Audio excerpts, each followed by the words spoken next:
dagkong pangutana ang 32 million nga ning butal sa Vice President. Mao ba'y ila karong sentimento nga i-impeach ang ilang gibutaran niadtong eleksyon sa national election sa 2022? Karong 2025, kining 32 million kuno, matud pas pipila ka mga komentaryong akong gibasa, mao ba ang ilang sentimento?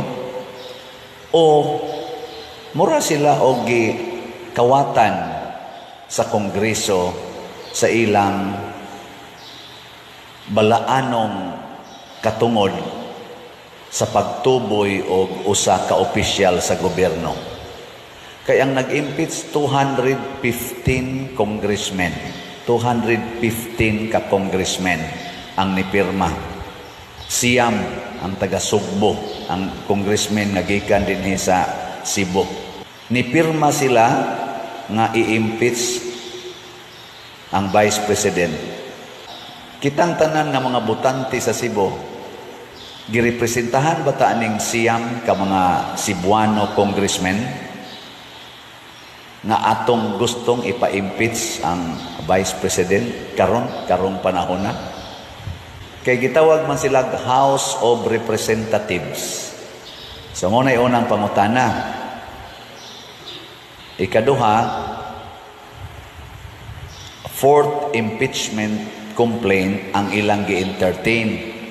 Pero matud pas komentaryo, ako sang gitan-aw, giskana ko maayo diya sa mga vlog-vlog, wa gyoy gipakita unsay konteksto, unsay sud sa fourth impeachment. Kay nilapse man tong 3 impeachment, di naman to ma-entertain, ilan naman lang tong gi-archives.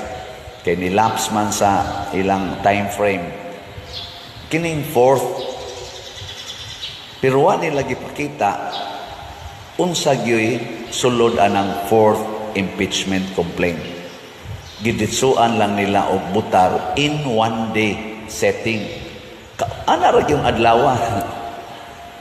Pag abot sa impeachment, butar dayon, usara ka adlaw. Ana, ang atong eleksyon nagsugod og month of February, nag-eleksyon og May. Muna'y official period sa eleksyon.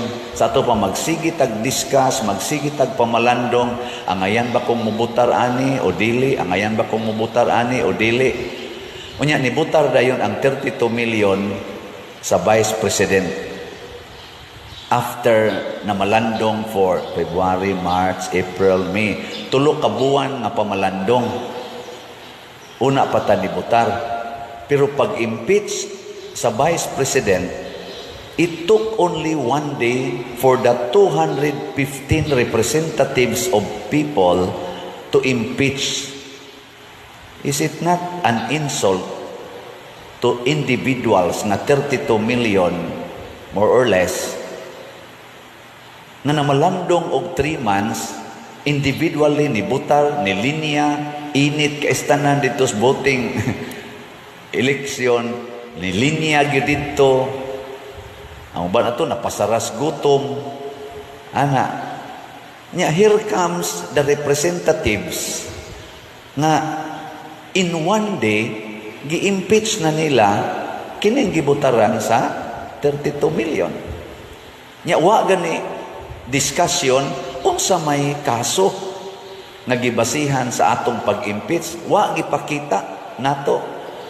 Natay social media, na sila mga monitor dito to the last minute of their discussion, pwede na nato ma-monitor, CCTV, etc. Why gi-discuss?